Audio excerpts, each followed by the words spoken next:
continents. The continental crust make up the land masses of continents.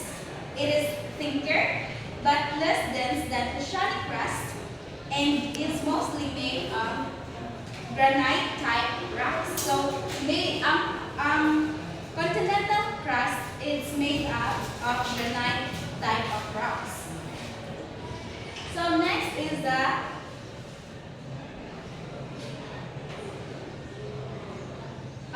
every tectonic plate is bounded on all sides by combination of the following three. First, divergent boundaries. Second, convergent boundaries. Third is transform boundaries. So what is divergent boundaries? So divergent boundaries is the place where plates pull away from each other.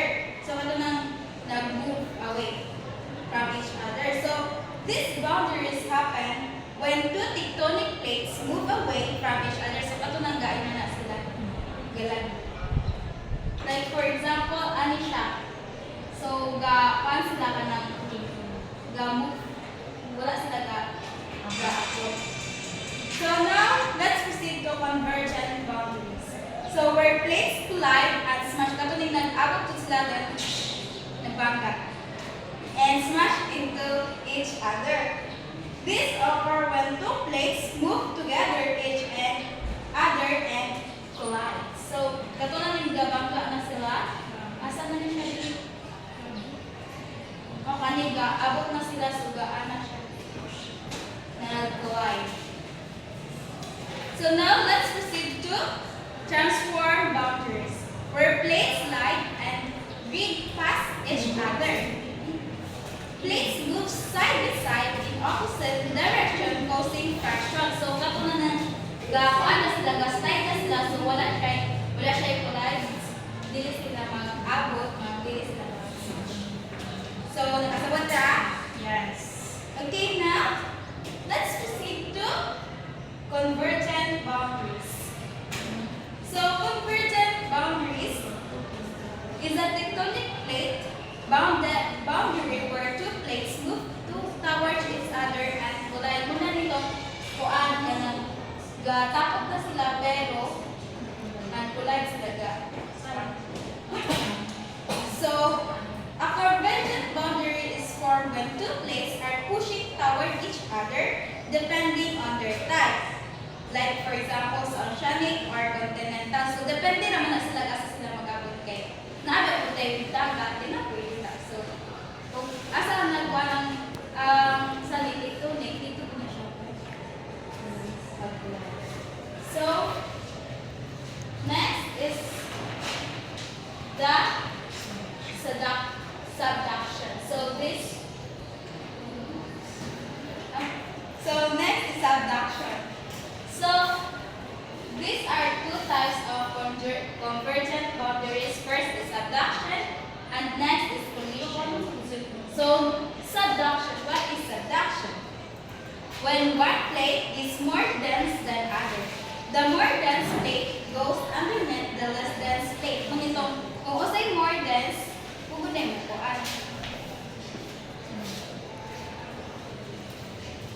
Then, example, anisa, Mount St. Helens, Juan D. Fuca Plate. Kundi siya example. Nga, kuan siya, in a subduction zone, and oceanic plates, denser. Kapag sa oceanic, ito mo man ay denser. Then, ang goes underneath ang continental plate, less dense mo siya mo. Kapag denser man ang ato ang kuan ka ng dagat, mas muy kuan siya bukat siya kaysa sa yuta. Okay? So, batra? Now, let's proceed to collision. This will be tackled tomorrow. So now let us proceed to the collision, which is the second type of divergent boundary. So collision with the two plates are the same materials. When they hit, they will back up, or what we call, it can create mountains, not just like kung mag-abot ang ilahang, just like in ani, muna siya ay mountain. So as you can see in the picture is where the plates are, where the plates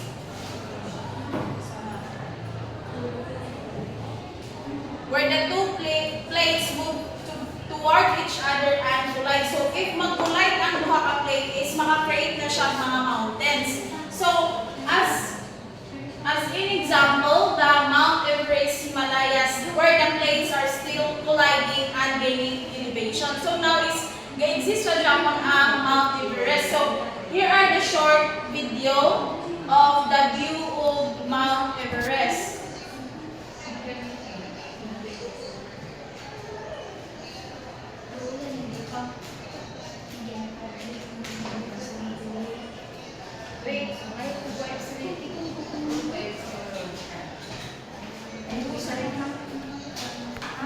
Go. Okay, so this video is makita nato ang kanang mga mountains which is result siya sa convergent boundary. So this is the view of Mount Everest.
Okay, so this is the view of Mount Everest. So, Mount Everest is still existing right now. So, as of 2020, its height was measured at 8,848.86 meters. So, each year is gawan siya still continue ang iyahang height. So, gapataas ang iyahang height still right now. So, ang Nepal and China have announced the revised height of the Mount Everest at na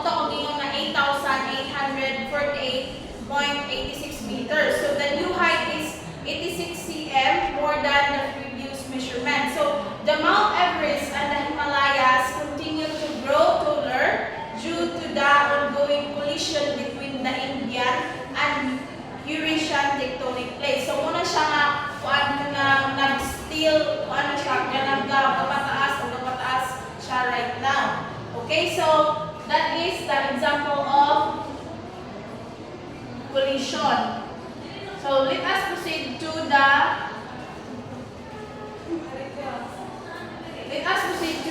divergent boundaries. So divergent boundaries, these are the two plates move apart. So meaning wala siya gaabot, wala po siya ga-pull each other, which is nag-move siya move apart. So this separation creates the gap of a rift which can filled by the magma. So as you can see is dire is kanang gi-filled sa magma ang yahang space nga gibuan diri sa So ako sa is adres pikas pa ingon and then ako sa is na adres pikas. So right, left or right. So gapan siya move apart. So divergent boundaries is associated with geographical features.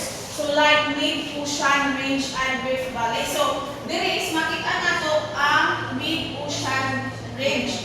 So the magma fills the gap beneath this gap mountain rock from each Earth's mantles, which we call the magma. So dire na siya makita sa tunga. And then these ridges stretch about 65,000 kilometers longer than any other mountain ridge. So the magma interrupts along the ridge, cools into the the rock and pushes older grass aside. The process which is called the seafloor weaver. So diri siya.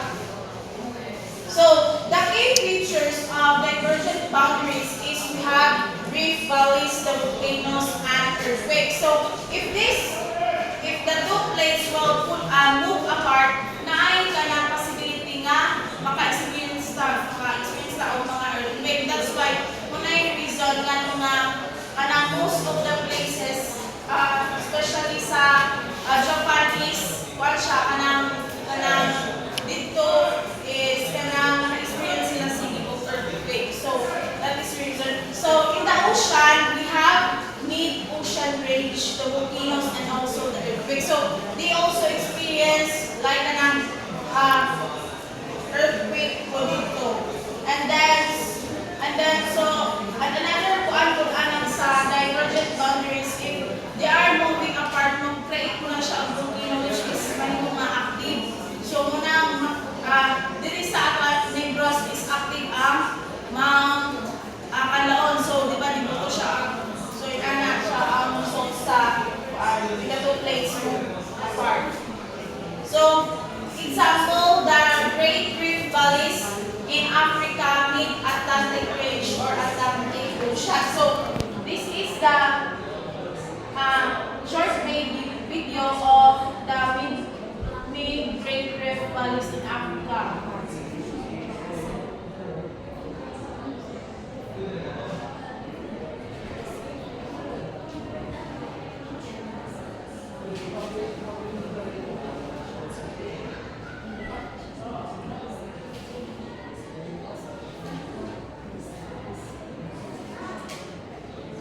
Okay, so this is the view of Mount Rift Valleys in Africa.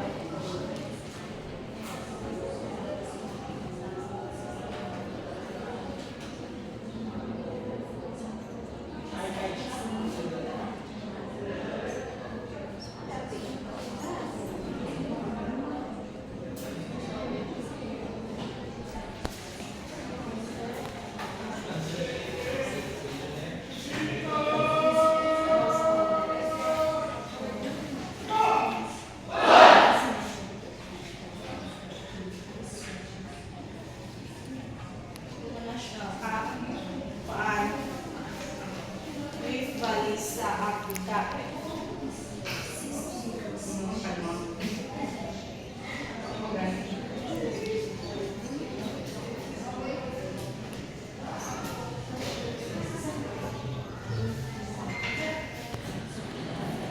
Okay, so ang Rift Valleys in Africa, so the cracks or the crust rocks into the blocks, some drop down, creating valleys. So mutong ingon na mag-move apart sila, maka-create siya mga valleys. So this valley, creating valleys, others stay high, forming a pattern of valleys and ridges. So some reef like kaning sa East Africa Reef are slowly turning into new seas or ocean over a million of years. So that is the divergent boundary. So do you understand the Yeah. Okay, so now let us move forward to Go. Last na lang ni.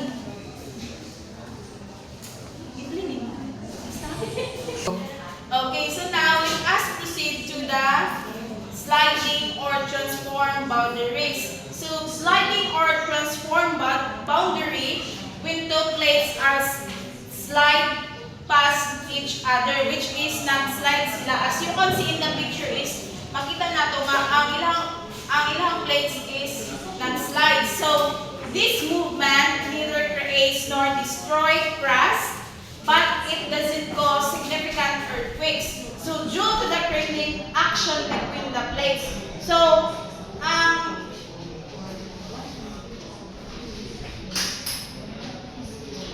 ang sliding boundaries or sliding transform boundary is when the two plates slide each other. So in example of San Andreas Fault and fault that connect segments of the main ocean. So here is the example of the sliding or the transform boundary. So in California, Pacific plate slide past the North American plate and the San Andres. So makita na to nga kuan siya kanang na siya'y slides. So na siya'y kuan siya na siya'y kuan diri sa bunga.